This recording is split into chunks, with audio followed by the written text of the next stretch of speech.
महाशिवरात्रि आ रही है और चारों तरफ एक ही माहौल है, जागरण, उपवास, शिव की पूजा। लेकिन हमारे पास जो स्रोत हैं वो एक बहुत ही गहरा दावा करते हैं। हाँ, दिलचस्प भी है। वो कहते हैं कि इस एक रात में एक बहुत साधारण से दिखने वाले मंत्र में, ओम नमः शिवाय में, किसी की भी जिंदगी की दिशा और दशा बदलने की ताकत है। तो चलिए आज इसी पर एक गहरी पड़ताल करते हैं कि आखिर इसमें कितना सच है। बिल्कुल। आज हम यही समझने की कोशिश करेंगे कि हमारे पास जो सोर्स मटेरियल है वो इस मंत्र के पीछे की साइंस, इसकी साइकोलॉजी के बारे में क्या कहता है। क्या ये सिर्फ एक धार्मिक नारा है या सच में इसके पीछे कोई ऐसी प्रक्रिया है जो हमारे विचारों को, हमारी आदतों को और फिर अंत में हमारे हालातों को बदल सकती है। ठीक है, तो चलिए इसे बिल्कुल बेसिक से शुरू करते हैं। हाँ। ये मंत्र, जिसे इन दस्तावेजों में पंचाक्षरी कहा गया है, 5 अक्षरों वाला, सही। आखिर ये है क्या? ओम नमः शिवाय हम सबने सुना है, पर क्या इसका मतलब सिर्फ शिव को नमन है या इसकी और भी परतें हैं? इसकी कई परतें हैं और स्रोत इसे एक तरह से ब्रह्मांड का एक छोटा सा मॉडल कहता है। ब्रह्मांड का मॉडल? हाँ, देखिए, सबसे पहले है ओम।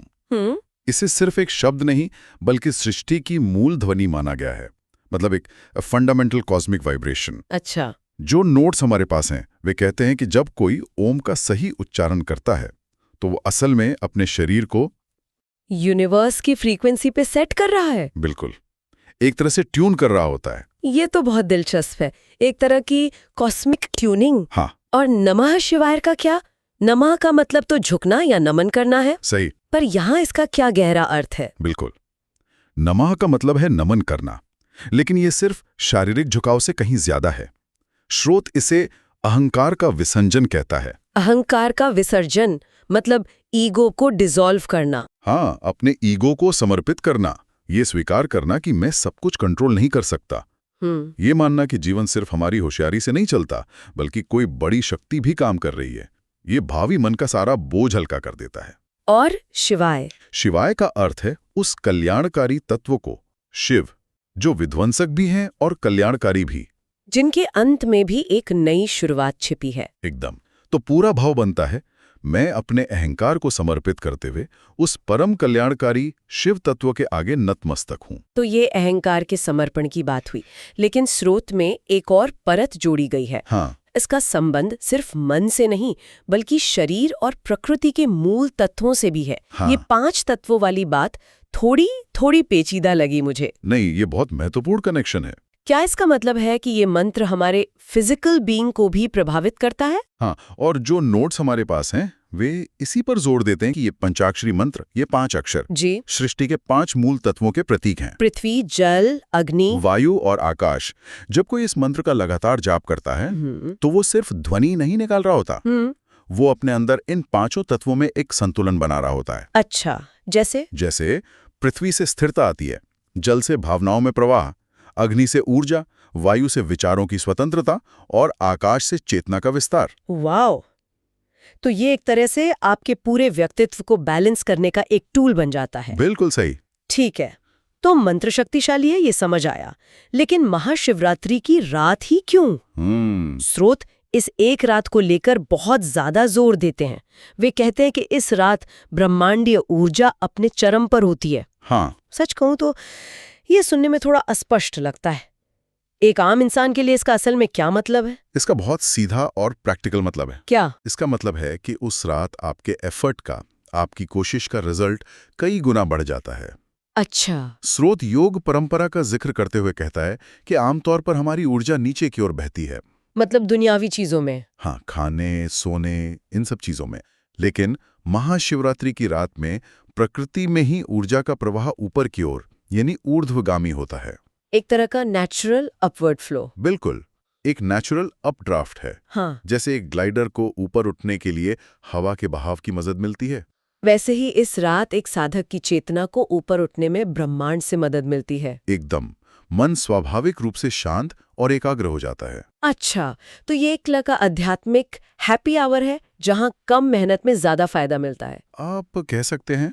अब आते हैं जागरण पर। स्रोत जागरण शब्द का इस्तेमाल करता है। इसका आम मतलब तो है जागते रहना। हाँ। लेकिन यहाँ इसका मतलब इतना सीधा नहीं लगता। स्रोत के अनुसार एक व्यक्ति जो पूरी रात जागा हुआ है पर अपने फोन पर लगा है, और दूसरा जो ध्यान कर रहा है, इन दोनों के जागरण में क्या फर्क है? जमीन आसमान का फर्क है, और स्रोत इसे बिल्कुल साफ करता है। कैसे? वो कहता है कि इस रात का जागरण शारीरिक नहीं बल्कि आंतरिक है। आंतरिक जागरण? हाँ, ये अपने अंदर के अंधेरे पर, यानी अज्ञान, डर, नफरत, ईर्ष्या, इन सब पर विजय पाने का प्रतीक है। अच्छा। जब कोई साधक पूरी रात शिव के नाम का जाप या ध्यान करता है तो वो असल में अपने मन के इन राक्षसों से लड़ रहा होता है, ताकि सुबह तक चेतना का सूरज उग सके। तो जो फोन पर है वो सिर्फ जाग रहा है, लेकिन जो ध्यान में है वो जागरूक हो रहा है। वाह! स्रोत में एक बहुत सुंदर मेटाफर का इस्तेमाल हुआ है। कौन सा? जहां इस मंत्र को चेतना का बीज कहा गया है। हाँ, और ये मेटाफर पूरी प्रक्रिया को समझा देता है। समझाइए जरा। स्रोत कहता है कि ओम नमः शिवाय चेतना का बीज है, और महाशिवरात्रि की रात वो सबसे उपजाऊ जमीन है। सबसे उपजाऊ जमीन? हाँ, इस रात में बोया गया ये बीज सबसे तेजी से अंकुरित होता है। मतलब जिस मानसिक शांति तक पहुंचने में आपको शायद महीनों की साधना लगे, वो इस रात की ऊर्जा की मदद से बहुत जल्दी मिल सकता है। हाँ, और आसानी से। ठीक है, यहाँ तक तो समझ आया। पर अब स्रोत का सबसे बड़ा दावा आता है कि ये मंत्र आपका जीवन, आपका भाग्य बदल सकता है। सच कहूं तो ये सुनने में थोड़ा किसी जादुई कहानी जैसा लगता है। क्या स्रोत इसे सिर्फ आस्था के स्तर पे समझाता है, या इसके पीछे कोई प्रक्रिया है जिसे एक स्केप्टिकल मन भी समझ सके? बिल्कुल। और स्रोत यहाँ कोई आध्यात्मिक जादू की बात नहीं करता। तो फिर वो कहता है कि ये हमारे शरीर की वायरिंग को हैक करने जैसा है। हैक करना? हाँ, स्रोत के अनुसार ओम नमः शिवाय का लयबद्ध उच्चारण सिर्फ एक प्रार्थना नहीं है, ये एक तरह का सोनिक टूल है जो सीधे हमारे नर्वस सिस्टम को शांत करता है। सोनिक टूल मतलब ध्वनि से? हाँ, ध्वनि से।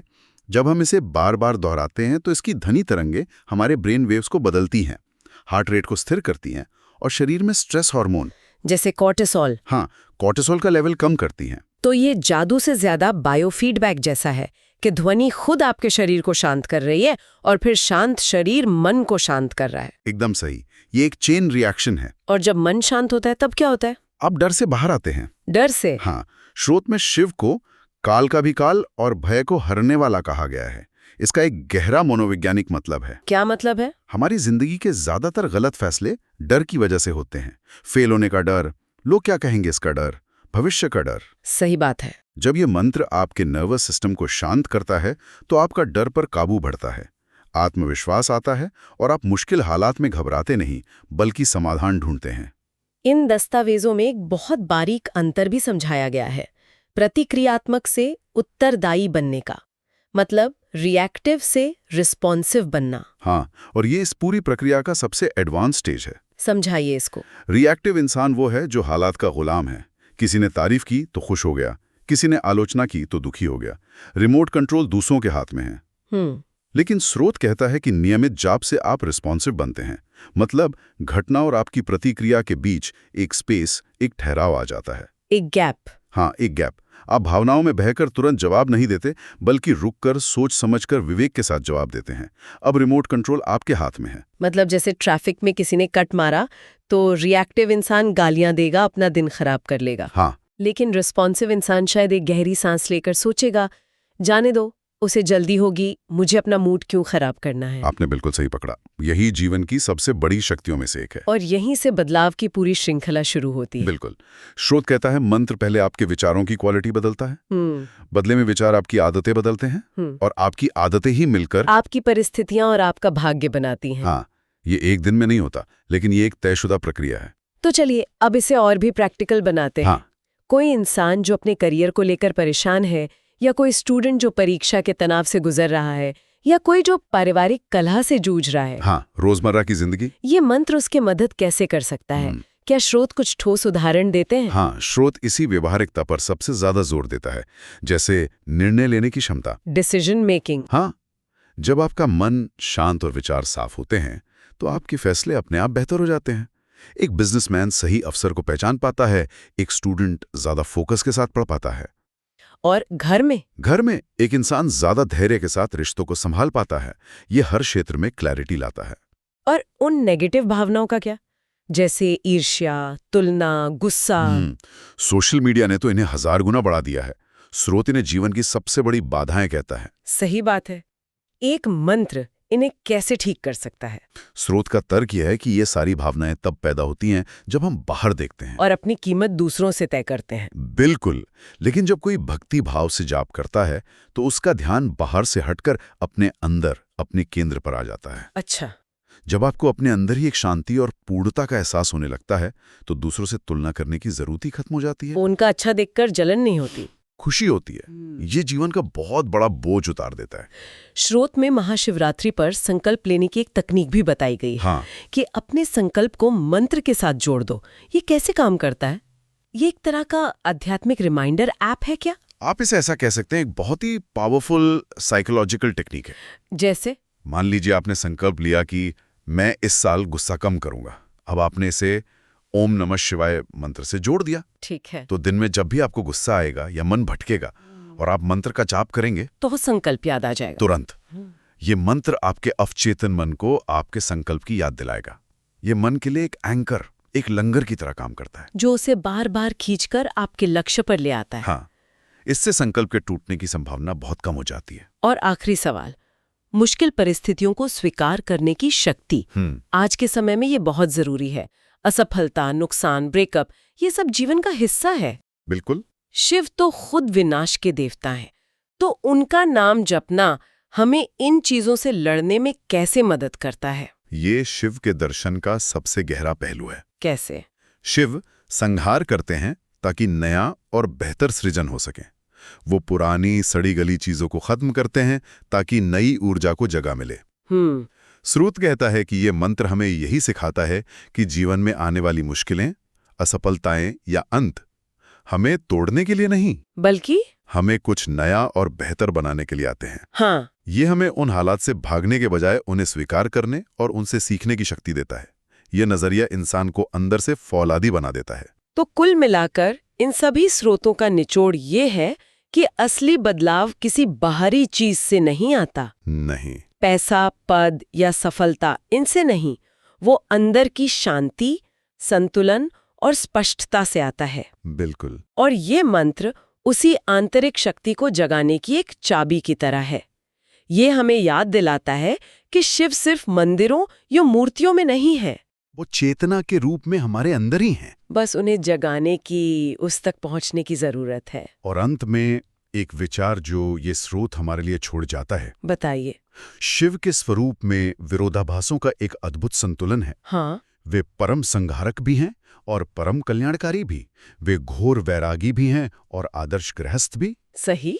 शायद इस मंत्र की असली शक्ति जीवन की समस्याओं को खत्म करने में नहीं है, बल्कि जीवन के इन विरोधाभासों, सुख और दुख, सफलता और असफलता, शोर और शांति के बीच संतुलन और स्थिरता के साथ जीने की कला सिखाने में है। मतलब दुनिया के तूफान के बीच भी अपने केंद्र में शांत रहना। बिल्कुल, ये मंत्र हमें वही कला सिखाता है।